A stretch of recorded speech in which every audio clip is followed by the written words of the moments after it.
Most people do not see God at work in their personal lives and therefore do not know how to join Him. This Divine Appointments podcast is to encourage you in your faith, to open your eyes to seeing God's hand at work. My hope and prayer is that by hearing these stories, you too will engage where God is already working and discover God's mission for your life.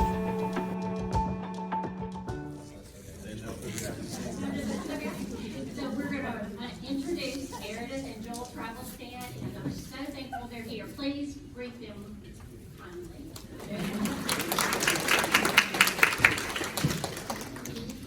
Well, it's great to see you all. This is just all my people out there, all my friends that I know so well, so it makes me more relaxed. Of course, Yanni knows that we had to introduce Joel because he helped me get here and get everything situated. And he's heard this talk for a few times already, and I've shown him the pictures and everything. So he's my critic and my handler. Thank you all for having me. When Yanni asked me to speak, I was very humbled. And then I was a little concerned that I maybe needed to do my homework on a healthy heart. And what was I going to talk about? Shouldn't they call Dr. Clay Hayes, who's one of our great cardiologists here at First Baptist? But I just want you to know that I come humbly to you, not having all the answers, and having just the same struggles that you have. And I see, as my husband says, you just talk to women all day. I see lots of struggles in the doors, in the closed doors, in my exam rooms, and we talk about a lot of health issues and spiritual and social issues as well. So I hope that this is helpful to you. So I first said, what is the problem? Well, y'all know we as Mississippians, we get a bad rap. And so I had to do my little research. What are we number one in? Well, we're number one in hypertension, high blood pressure. We actually have been surpassed in obesity. Yay. Thank goodness for West Virginia. West Virginia is number one in obesity. We're number two.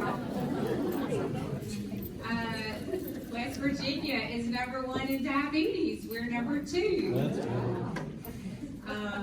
And heart disease, I don't even know all the states. We are number 6 in heart disease, so good for us.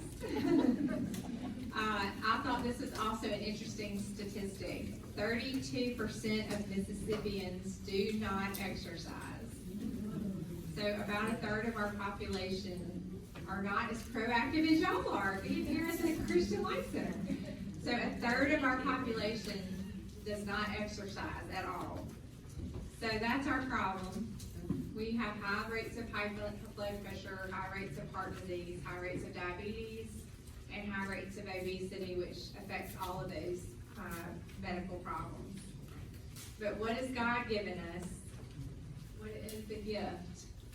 The gift is life, right?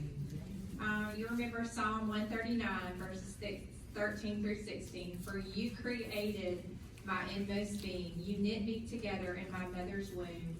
I praise you because I am fearfully and wonderfully made.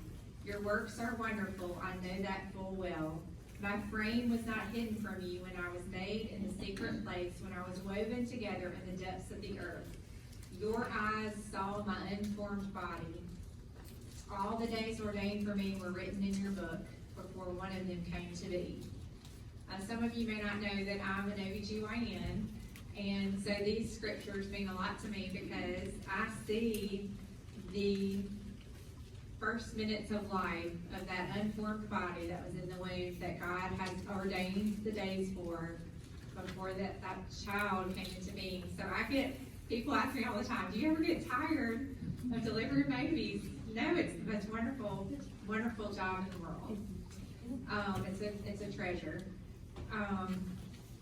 lately I've been thinking about and faced with the days of our lives and what we have and the gift that we have, and particularly because my mother-in-law, Joel's mom, is 91 and a half, and she is not doing well. She's on hospice and really having some decline over the last few weeks, and just treasuring that time. We're her caretakers, and to the point of feeding her now, and just looking at her frail body in 91 years and wondering what are the days of her life, that God knows those days. God knows whether it's today or tomorrow.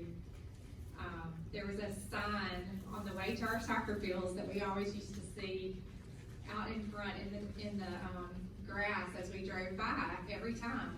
And of course the person's moved out and other people have moved in, but it said perhaps today. And so we should all think, we should number our days and realize that we only have a certain number of days. So how do we measure our days? We measure in years, in months, in hours. We only have 24 hours a day. I only have 24 hours a day. You only have 24 hours a day. You can't get any more than that. So what do we do with those 24 hours? And how do we value that time? We used to listen to Dr. Schultz-Missler. He was one of our heroes in the faith, and we learned a lot from his Bible teaching, and he would always say, give me someone's checkbook. He would say DVR, that was a long time ago. We'll say remote control or their calendar. Today our calendar's on our phone, right? So our checkbook, our remote control, and our calendar. And I will tell you who they worship. Their checkbook, their remote control, their calendar. And I will tell you who they worship. What would people say, or in the case of thinking about my mother-in-law passing away, if they looked back in our papers and our belongings and saw where we spent our money and saw what we DVR'd or streamed entertainment and saw where we spent our time, what would people say about our lives? We all have only those 24 hours a day. So I'm going to give you an example of my 24 hours a day. I work at the women's clinic. That's my practice, right down the street in the Colonnades next to Baptist. And our marketing people thought it would be really fun for us to do a day in the life. They said, let's pick a day in the life, and it was a live, all day long clips of us doing what we do. So I decided to be the first guinea pig, and I had it all perfectly planned out. I thought this will be great. I'm actually day call, which means I took all the calls and emergencies and work-ins that day, and I had it perfectly planned out. I was gonna be a good example and show somebody that I get up in the morning and exercise before I go to work, and then have my quiet time and prayer. And I actually was gonna try to use it as a good, Christian outreach example. So this is how it went. I'm gonna kind of flip through. This is why I needed this video. I'm hoping that y'all be able to hear and see, but these are small little, they do these 15-second clips, so it kind of runs from video to video, so hopefully you'll be able to see. I'm Meredith Travelstead for the Women's Clinic. This is a day in the life. I had plans for how this day was going to go, but as we talked about before, a day in the life is very Unpredictable. I'll keep going. unpredictable, and it's not your own. Your day is not your own. I got a call out of dead sleep at 2:45 this morning. Your patient's going quickly, moving fast. She's already 6 centimeters, going natural. I jumped out of bed. So you can see they put little clips of what I was saying on there. 2:45 wake up call. And I have permission to show this picture. This is our soccer coach's wife and his wife. And that was the actual birth that day. Not during the time frame that I had planned. But that's a picture of us at about, 3:45, 4 o'clock in the morning. Hey, I'm back at 7:10 and I've had a shower and some coffee and makeup and I'm feeling better. And just want to say a shout out to spouses because they are on call. This is shout out to spouses because they're on call. They're on call. When we roll over at 2:45 in the morning, our spouse wakes up too. So we couldn't do what we do without our spouses. So I'm about to round. I'm day call today. That means I take care of anybody that comes in. Patients in the hospital and then clinic. See you later. And then some of these are just pictures. This is rounds with my physician assistant going over patients. This is back in the office, answering phone calls before clinic and getting ready for clinic. This is fast forward the day of clinic and seeing patients. Obviously we didn't record any of that, but this is me at lunchtime. And a set of twins had come in labor of my partners. And so I was trying to grab something to eat really quick before we delivered twins. And you know, it's always excitement for twins, especially when they're not having a C-section. And so we're always happy when they can deliver. So Twins, you did it. Lunchtime twins. Bring it back. lunchtime twins. She even timed it perfectly for my lunch. This is just our sonographer in the office going over sonogram pictures.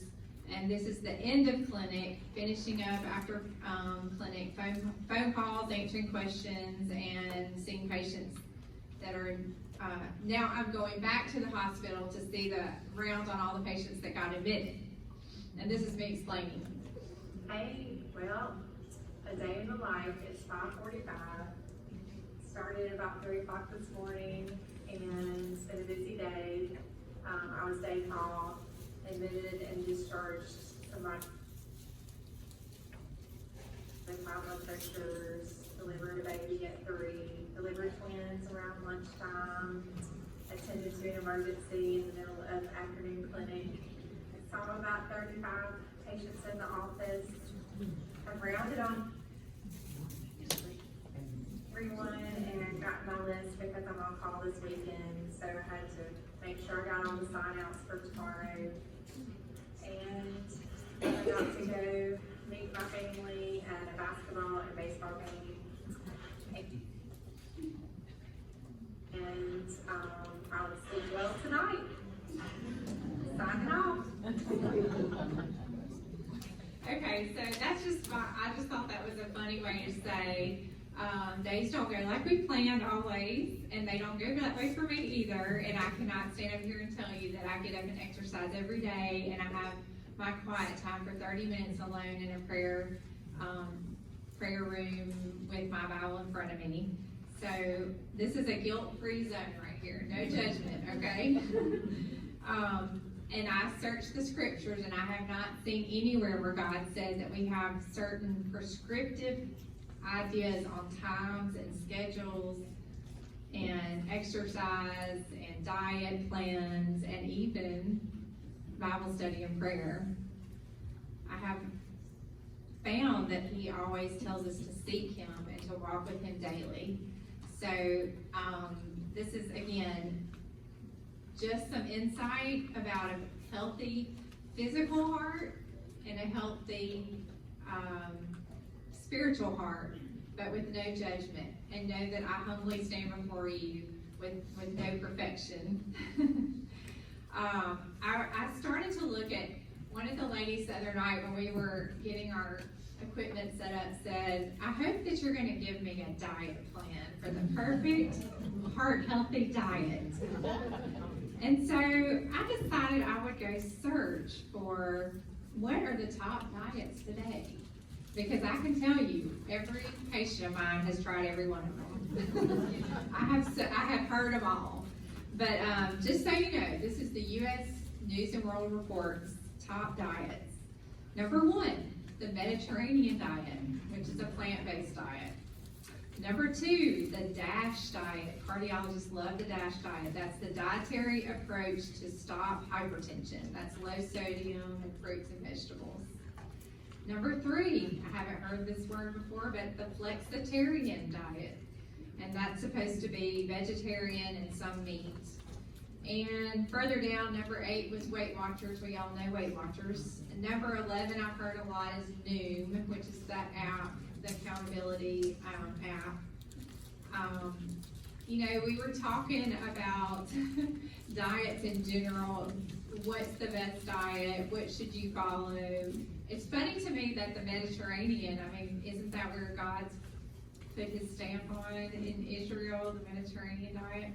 But isn't it interesting that, kind of like a Bible translation, there's no one certain perfect Bible translation. There's no one certain perfect diet. And so I say that you should, if you're really trying to lose weight, use what works for you. And not everybody can afford. That was one of the things they graded these diets on. A lot of them are expensive. Not everybody can afford to do them all. I've always liked the Weight Watchers because you have that accountability and they have the apps. And speaking of apps, I do like this MyFitnessPal app.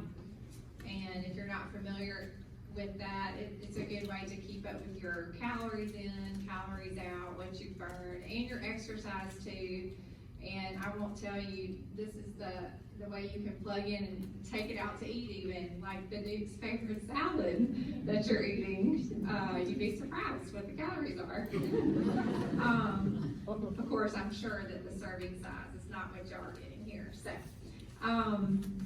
So I think that the MyFitnessPal is helpful. I think accountability is helpful where you're recording and really seeing what you're eating. I have done a lot of research on intermittent fasting, and if you're interested in that, this doctor is a kidney doctor, nephrologist, and his name is Jason Fong. He's from Canada. Speaks good English. If you like YouTube, you can YouTube him. This particular talk, you can see where it says CrossFit behind him. He has some colorful language. I'm not sure he's a Christian, but he talks about fasting, and he's done a lot of research and helped diabetics get off their insulin. Y'all probably all know the latest rage and Ozempic and Mounjaro and all these diabetic meds that people are using for weight loss. There's one, Wegovy, that has been approved for weight loss. They're very expensive, they're very hard to get approved, and your insurance companies do not like to pay for them. But I think it all relates back to insulin resistance and pre-diabetes. Remember, a third of Mississippians are pre-diabetic, 14% are diabetic, a third of us are pre-diabetic. So that means we're headed that direction. I do think a lot of it is insulin resistance, and he makes some good points. His book is called The Obesity Code. I think it's very helpful. My husband and I have done fasting, intermittent fasting, and it's a gradual thing. There's an all-in fast, and then there's, just not eating except for between 12 and 8 o'clock. So if you listen to this, it makes sense. All the frustration you get from lowering your calories to very low and your metabolism slowing down, you're trying to exercise and you're lowering your calories and you're still not burning and you're staying the same. He addresses that. So that's cost effective. You don't have to buy anything, pay anything, and it is, you spiritually speaking too, fasting. My whole point with this is we have to find a way to live. We can't stay on some of these really restrictive diets, so we have to find balance and something that longevity that you can replicate long term and lifestyle change long term. It's small steps daily. I eat chocolate, I have a piece of cake. We have to be able to be with our families and have Thanksgiving and Christmas and And it's, don't beat yourself up. I mean, day by day, step by step, keep going. A lot of times we get defeated and we fail and we fall off our diet, or we fall off our lifestyle change, I'd like to call it, and then we give up and we slide down the slope. I want to talk about exercise because 30% of us don't exercise in Mississippi, and a lot of exercise, we think we have to come to a gym, and this is a wonderful gym to come to. I recommend the CLC, if nothing more than to see these scriptures on the wall here. So you're helping your spiritual heart and your physical heart by working out here. But sometimes you can't either afford to come or set aside the time to come. And your day might be like my day the other day, or yesterday, or this morning. I didn't do my exercise, I'll confess. So let's start with what the recommended exercises are for the amount of time that we should be doing every week. This is what they recommend.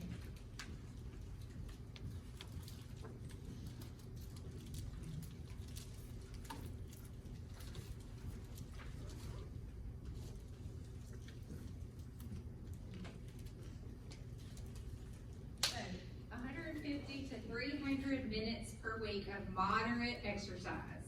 Moderate exercise is defined as walking, low intensity training, or weights. So if you only exercise during the weekdays, that's 30 minutes a day, minimum walking. Preferably more, or some combination of that, or high intensity, which would be 75 to 150 minutes of vigorous, like running, bicycling, swimming. Obviously, if you're doing that in the swimming pool or you're bicycling, you're having a lot more resistance, your heart rate's getting up more. And there was a study that took these numbers as a baseline and said, if you really want to decrease your heart disease, you have to double these. So that's a lot of exercise. Health benefits of exercise, you know, it decreases joint pain. I personally exercise more now for my rheumatoid arthritis than I do for just wanting to lose weight or keep my weight down. If I can exercise in the morning, I have elliptical at my house, then I feel better all day. My joints are less painful, more relaxed.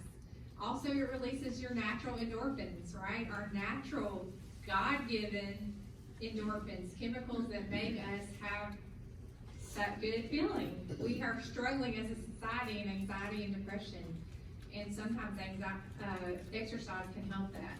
Stress relief, and then of course, what we want to lose weight.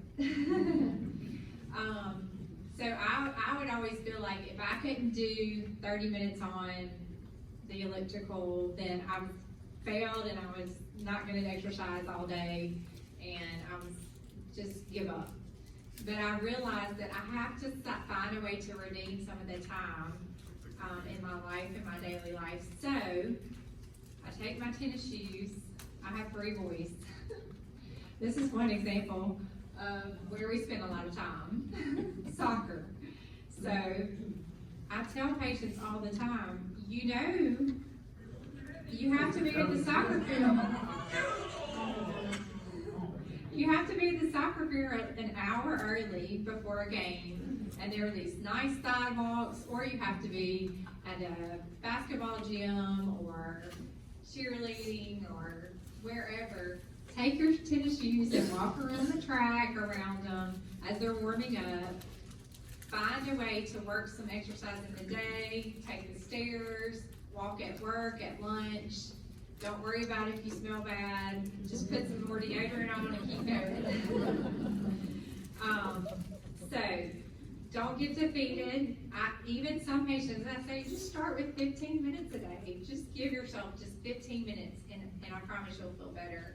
Just getting that blood flow in, that exercise going. And then just lastly, just briefly want to talk about your spiritual heart. I'm convinced that we see God work when we ask Him to show us, to show Himself to us. And I personally have proven that to myself. About 16 years ago, I was feeling that my spiritual heart condition was not good. And I remember praying in this church, Psalm 119:18, Lord, open my eyes that I might see wonderful things in your law. And I said, I want to be as excited as some people are about the Bible, and I'm not. And I want to pray to you and ask you for your guidance and really know that you're there, Lord, and I don't feel it. And I want you to open my eyes. And through many blessings, teachers, and specifically, I mentioned Chuck Missler, our study of under him, and other Bible studies that we've done. And then recently, we have another biblical scholar we've listened to, Michael Heiser. Dr. Missler passed away, and now Dr. Heiser has pancreatic cancer. I'm like, Lord, every time we get really excited about a teacher, we feel like we're going to lose him. But when we seek him, he opens our eyes to wonderful things in his word. And all through the Bible, like I said, I would get frustrated, and sometimes from growing up in our churches and feeling guilt. And that's why I say this is no guilt zone. I'm just being honest. I would feel like I never did do my quiet time, set aside that 30 minutes of prayer and alone time with the Lord. And I would say, but this is what my day is like. You know, Lord, I can't. But when I fully said, I'm going to seek you with all the ways that I can, every moment I can, every amount of time on an elliptical or in an exam room, God bless that effort. All through the Bible, God tells us to keep seeking Him. And I see it as, I had to look up the grammar. My mom was an English teacher. Indicative, present, continuous. They're ongoing actions. Look, when you listen to what He's telling you, it's seek Him, disciple them, walk humbly with the Lord. It's always continual. It's not a one-time thing. In Deuteronomy, we know that He tells us the great Shema. This is the word that the Jewish people put, in the phylacteries, and they put it on their doorposts. They're doing what He commanded them to do. It says, "Hear, O Israel, the Lord is our God, the Lord is one. Love the Lord with all your heart and with all your soul and with all your strength." These commandments that I give you today are to be on your hearts. Impress them on your children. Talk about them when you sit at home and when you walk on the road and when you lie down and when you get up. There's that continual, constantly. Tie them as symbols on your hands and on your foreheads. Write them on the doorposts of your houses and on your gates. And then when we did a study on the Great Commission, Matthew 28, it says, we realized in the Greek that the verb is, as you are going, disciple them. That verb disciple. It's not make disciples. We're not responsible for making disciples. We're responsible for discipling them as we go. So it's the Lord Jesus came to them and said, all authority in heaven and on earth has been given to me.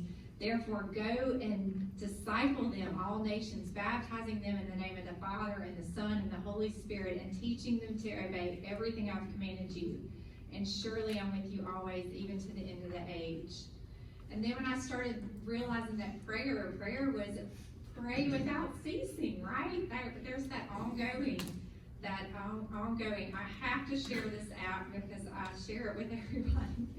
This is called Prayer Proctor. If you do apps, you need to download this app. It is so good. It's free. It's the little praying hands. It has helped me. I've never been a good journaler. I think if I ever got a journal, and you would see maybe the first 2 pages and nothing else. But this is a very convenient way for me on the go, on the elliptical, or if someone asks me to pray for them, I try to be very deliberate about putting their name in my phone. So if you ask me a specific prayer request, your name is in my phone somewhere. You can make a page. I have a page for my husband, I have a page for each child, and there's a way to date stamp it. This was very important in my prayer life, and it was a way for me to say, wow, God, look what you did. There's a whole folder for answered prayers. And so I would encourage you to do that. Remember 1 Thessalonians, rejoice always, pray without ceasing, give thanks in all circumstances, for this is God's will for you in Christ Jesus. And then seek him and find him. We all know Jeremiah 29:11. For I know the plans I have for you, declares the Lord. Plans to prosper you and not to harm you, and plans for your hope and a future. But the rest of it is, then you will call on me and come and pray to me, and I will listen to you. You will seek me and find me when you seek me with all your heart. So I just feel like I have to share that God has truly encouraged me when I seek him, when I'm continually seeking him. And just like I was saying with the diet and exercise, we miss days. And I say, wow, God, I haven't even talked to you today. I haven't even lifted up your name today. But he understands, and we take small steps daily, day by day. Don't give up. Don't pull away and just feel guilty and defeated. Day by day, keep going. All around us, we see anxiety and depression. All around us in my patient rooms, I see people anxious and depressed. I would say that's just top on the list since the pandemic specifically. And we, as Christians, have the answer. We have the answer. I was impressed. I'll just briefly close with this. I was impressed with how much anxiety and depression that I was seeing during the pandemic. And I was very frustrated with not being able to really help, in just a few minutes of time. And thank the Lord for great counselors that we have that can spend a lot of time with people. But I was also impressed with person after person who are allowing God to still use them. Ordinary people being used by God every day.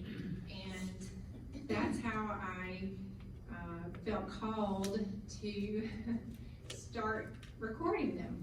And my very first recording was Ishmael Harley, and he was a young man that I met at City Church. City Church is inner city Jackson, and he was telling his story about how that church came to be, starting in an apartment complex near Metro Center with kids having outdoor Bible studies. And he was about 8 years old, and his grandmother prayed for him to come to have someone bring Jesus to him.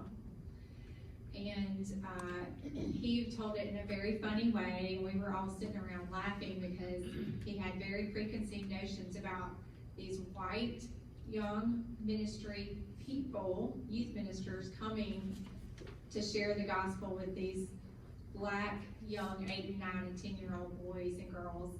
And he would be just laughing about, oh, you're going to knock on that's a drug dealer's house apartment. That's so-and-so. They're going to shoot you. And what are y'all doing here? Y'all want money from us? And anyway, he has an incredible story. Strong Christian, came to know the Lord, grew up under the guidance of that, came to my house many times and was friends with my boys. And I was like, Ish, we have to tell your story. Somebody's got to record your story. It's just so great. I'm like, this needs to be heard. So I'll have to back up quickly. I know I'm going long, Yanni. Cindy Townsend asked me a long time ago if I would share my testimony, and I was like, not on social media. I didn't really do a lot of videos or anything like that, and I felt like I was not qualified to stand in front of the church and do that or record it. And she asked me once after that. I kind of put off the first ask. But then later on, during the pandemic, she asked me again, and at this time it was, we're doing Psalm 23. And I was like, oh, Psalm 23? Because you might or may not know, my husband in the back of the room fell off our roof and had temporal brain fractures, traumatic brain injury in 2014. And when I was following him in the ambulance and didn't have any family around, only thing that could flood to my head as I was driving behind his ambulance was Psalm 23, the Lord's my shepherd, I shall not want. And so I was just crying and saying that over and over. And so when Cindy asked me, it was an audible, almost audible, as audible as I could stand it. It's time. So I did that video, and there was a patient of mine. Many patients saw that video from First Baptist. And then a patient of mine said, you know, I was anxious in my home during this pandemic. This was 6 months later, and I watched that video over and over again. And I was like, oh, wow, that's impressive, that's good. So that was one little nugget to me that God used that obedience. And then one night at a Christmas program at City Church, Ishmael and these other kids were performing on the stage, and we went out to the car to get some Christmas presents to take in. And Ish's mom, who was not super involved in the church, she walked out to the car with us, and she said, "Did you used to work at UMC?" And I said, "Yes, ma'am." And she said, I trained there a long time ago, my medical training. And she said, "Did you deliver babies?" And I said, "Yes, ma'am." And she said, "You delivered my son, Ishmael." I was like, what? I mean, this child is like 23 now. So he's older than my oldest son, because I was a resident when I delivered him. And you just don't ever know, really, a lot of the babies you deliver in residency, you don't get to know. And so for her to remember that, and then for 21 years later, for me to be at the church and have a relationship with him, it was a divine appointment. So, that's the name of my podcast, Divine Appointments. He was the first person I recorded. I put it on YouTube, and then God just flooded my mind and heart with other people that I see and meet and talk to and share. Lots of different people, Dr. Boltler, Dr. Thigpen, the Baptist Children's Village leaders, Dr. Futrell, Marcus Ginn. So, people that are maybe ordinary people, but extraordinary stories of God working in their lives, miraculous stories. And this is my theme for the podcast. And every time I shy away from saying, you know, I have 3 boys that are 21, 18, and 15, and I tease them all the time, like and subscribe. Every time I shy away from talking about it and they roll their eyes, another person will tell me that something that someone else shared meant a lot to them, and it's God saying to keep going. So that's my encouragement to you today, to be obedient, to take each day step by step, and don't get defeated. And it's a long marathon, it's not a sprint, and we can eat healthier, but we can also feed our spiritual heart by seeking the Lord day by day. And these are my theme scriptures, Psalm 105, verses 1 through 5. Give thanks to the Lord, call upon his name, make known his accomplishments among the nations. Sing to him, make music to him, tell about his miraculous ways, boast about his holy name. Let the hearts of those who seek the Lord rejoice. Seek the Lord and the strength he gives. Seek his presence continually. Remember the miraculous deeds he performed, his mighty acts, and the judgments he decreed. So that's my encouragement to you today. Thank you. Thanks so much for watching this episode. Now you engage where God is at work. Please make sure to like and subscribe so you will be notified of future episodes.